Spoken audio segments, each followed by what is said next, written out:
বর্তমানে বাংলাদেশিদের জন্য মালয়েশিয়ান ট্যুরিস্ট ভিসা পাওয়াটা একটু কঠিন হয়ে পড়েছে। এর জন্য মালয়েশিয়া ভ্রমণে যাওয়া অনেক বাংলাদেশি পর্যটক একটি বিভ্রান্তকর পরিস্থিতির মধ্যে আছে। তো এর সমাধান কি?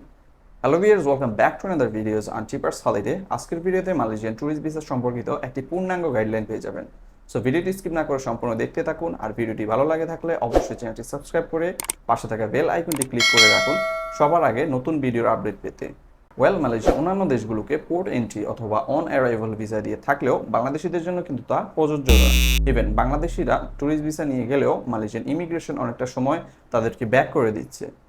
এর মেইন রিজন হচ্ছে প্রচুর পরিমাণের অবৈধ বাংলাদেশি মালয়েশিয়াতে অবস্থান করতেছে। বর্তমানে মালয়েশিয়াতে অনেকটা কাজের সংকট, এর মধ্যে অবৈধ অভিবাসনের মাত্রাও অতিরিক্ত ছাড়িয়েছে, যার জন্য মালয়েশিয়ান ইমিগ্রেশন অনেকটা কঠোর অবস্থান করতেছে। এর সমাধান হচ্ছে মালয়েশিয়াতে ট্যুরিস্ট ভিসা আবেদন করার পূর্বে আপনাকে 2 থেকে 1টা কান্ট্রি ভিজিট করতে হবে, অ্যান্ড দেন বাংলাদেশ থেকে যে কোনো একটা ভ্যালিড ট্রাভেল এজেন্সির মাধ্যমে আপনার ভিসা ফাইলটি সাবমিট করতে হবে। এক্ষেত্রে আপনি চাইলে আমাদের সাথে অর্থাৎ ট্রিপার সলিডের মাধ্যমে কিন্তু আপনার ভিসা ফাইলটি সাবমিট করতে পারেন। আমাদের অফিসের অ্যাড্রেস এবং মোবাইল নাম্বার ডিসক্রিপশন বক্সে দেওয়া আছে। মালয়েশিয়া ট্যুরিস্ট ভিসা আবেদনের জন্য আপনার কয়েকটি basic profession and supporting documents দেখাতে হবে।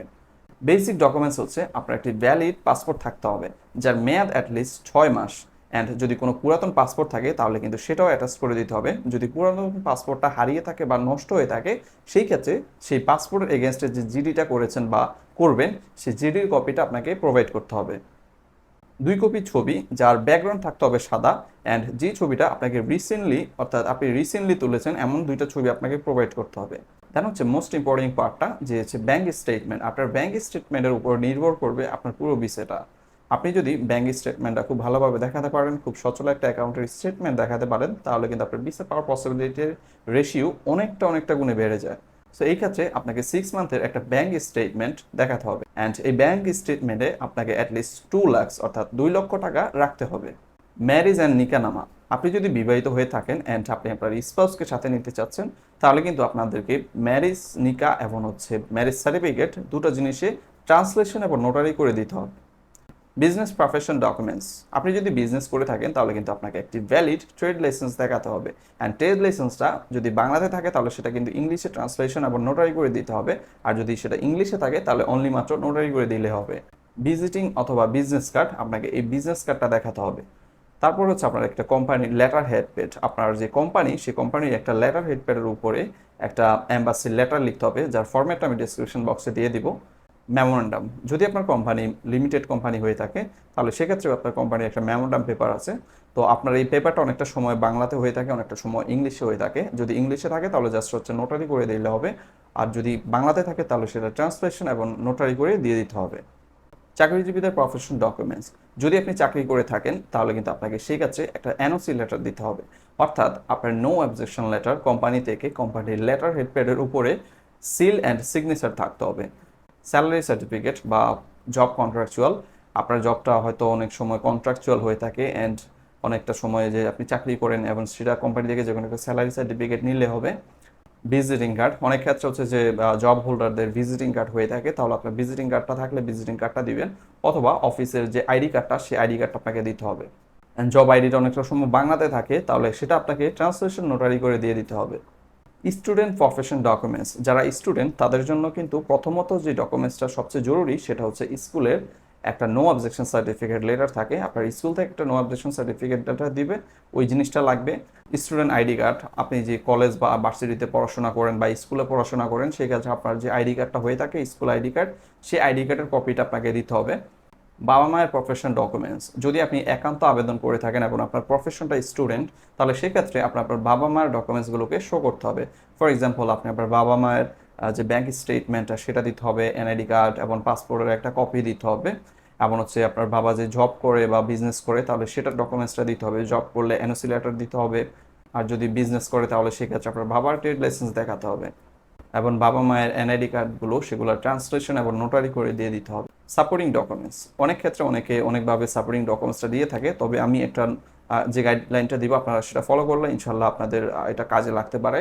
প্রথমত আপনাকে যে সাপোর্টিং ডকুমেন্টসটা দিতে হবে সেটা হচ্ছে আপনার ট্রাভেল হিস্ট্রি। যদি আপনার ট্রাভেল করে থাকেন অন্যান্য দেশগুলোতে মালয়েশিয়া ভ্রমণের পূর্বে, তাহলে সেই দেশগুলোর যে ভিসা এবং সিলগুলো, ইমিগ্রেশন সিল থাকে, সেই সিলগুলো আপনাকে শো করতে হবে।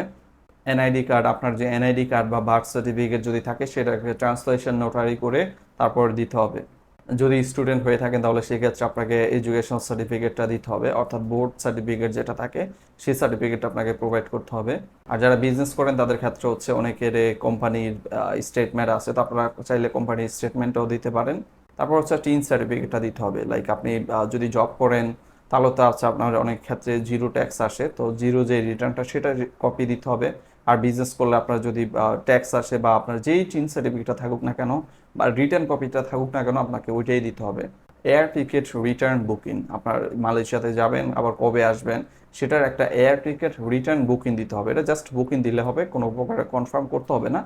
তারপর হচ্ছে একটা হোটেল বুকিং, সো এটাও কোনো কনফার্ম করতে হবে না, আপনার জাস্ট একটা হোটেল বুকিং দিলে হবে। অ্যান্ড আর একটা ডকুমেন্টস যদি থাকে আপনারা দিতে পারেন, অনেকে ভ্যাকসিন দিয়েছেন যে ভ্যাকসিনের একটা কোভিড-19 সার্টিফিকেট, এটা কিন্তু ম্যান্ডেটরি না, এটা আপনি চাইলে অ্যাটাচ করে দিতে পারেন। তাহলে হচ্ছে আপনার যে ক্লারিটিটা সেটা ফুটে উঠলো। তো এতে হচ্ছে গিয়ে আপনার ডকুমেন্টসে কোনো প্রকারের যদি প্রবলেম থাকে তাহলে সাপোর্টিং ডকুমেন্টসটা আপনাকে এই ক্ষেত্রে সাহায্য করবে। সো এই ডকুমেন্টসগুলো যদি আপনি প্রোভাইড করেন অ্যান্ড আপনার ভিসা ফাইলটা এই ডকুমেন্টসগুলো দিয়ে রেডি করেন অ্যান্ড সাবমিট করেন, তাহলে কিন্তু দেখবেন যে আপনার ভিসা পাওয়ার পসিবিলিটিটা 99% শিওরই থাকবে। ভিসা হওয়ার পরবর্তীতে আপনাকে কিন্তু ট্রাভেল করতে হবে। ফর এক্সাম্পল, আপনি যদি ফার্স্ট টাইম ভিসা করে থাকেন মালয়েশিয়া, তো এই ক্ষেত্রে আপনি যদি ট্রাভেল না করেন তাহলে কিন্তু পরবর্তীতে যদি আপনি মালয়েশিয়াতে আবারও ট্যুরিস্ট ভিসার জন্য অ্যাপ্লিকেশন করেন তাহলে সেই ক্ষেত্রে কিন্তু মালয়েশিয়ান অ্যাম্বাসি দেখবে যে আপনি এখনও ট্রাভেল করেন নাই, শুধু শুধু ভিসা করে, তো একটা সাসপেকশনের সৃষ্টি হয়। তো অবশ্যই আপনাকে ট্রাভেল করাটা সবচেয়ে উত্তম একটা ওয়ে হবে। ট্রাভেল করার পূর্বে বাংলাদেশ থেকে থাকা অবস্থায় আপনাকে কিন্তু মালয়েশিয়াতে যে যে জায়গায় থাকবেন সেই জায়গায় একটা হোটেল কনফার্ম বুকিং থাকতে হবে, একটা কনফার্ম হোটেল বুকিং থাকতে হবে। অ্যান্ড দেন হচ্ছে আপনাকে একটা air ticket, return air ticket confirm থাকতে হবে, কনফার্ম রিটার্ন এয়ার টিকিট থাকতে হবে। ওয়ান ওয়ে নিয়ে গেলে হবে না, এই ক্ষেত্রে হচ্ছে আপনাকে আবারও পাঠিয়ে দেওয়ার সম্ভাবনা থাকবে, অথবা আপনাকে দিয়ে আবারও একটা রিটার্ন এয়ার টিকিট ওখানে কাটাতে হবে। তো এই ঝামেলাগুলো না করে আপনারা বাংলাদেশ থেকে সুন্দরী হোটেল এবং হচ্ছে এয়ার টিকিট দুইটাই কনফার্ম বুকিং করে যাবেন। আবার ইমিগ্রেশন অফিসার আপনাকে নানানভাবে কোশ্চেন করতে পারে যে আপনি বাংলাদেশ থেকে কেন মালয়েশিয়াতে এসেছেন, কোনো কাজ করার লক্ষ্য থাকবে কিনা, নানান ধরনের কোশ্চেন আপনাকে পেঁচিয়ে গুছিয়ে বলবে। তো অবশ্যই আপনাকে খুব কনফিডেন্টলি সেগুলো উত্তর দিতে হবে। যদি আপনি একটু হ্যাসিটেশনলি কথা বলেন তাহলে কিন্তু তাদের মধ্যে একটা সাসপেকশন তৈরি হতে পারে, এতে করে আপনাকে আবারও বাংলাদেশে ব্যাক করে দিতে পারে। তো এই জিনিসটা সবসময় মাথায় থাকবেন, খুব স্মার্টলি অ্যান্সারগুলো দিবেন। সো এই নির্দেশনাগুলো যদি আপনারা ফলো করেন তাহলে আশা করি আপনাদের ইমিগ্রেশনে কোনো সমস্যা হবে না। আশা করি এই ভিডিওর গাইডলাইনগুলো ফলো করলে আপনাদের ট্রাভেলের করার ক্ষেত্রে অথবা ভিসা করার ক্ষেত্রে কোনো প্রকারের সমস্যা পোহাতে হবে না। আপনারা খুব সুন্দরভাবে অ্যান্ড খুবই স্মার্টলি আপনারা আপনাদের কাজগুলো করতে পারবেন।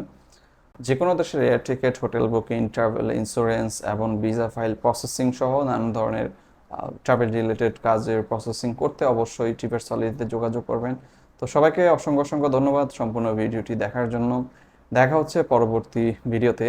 Thanks for watching and see you in next video.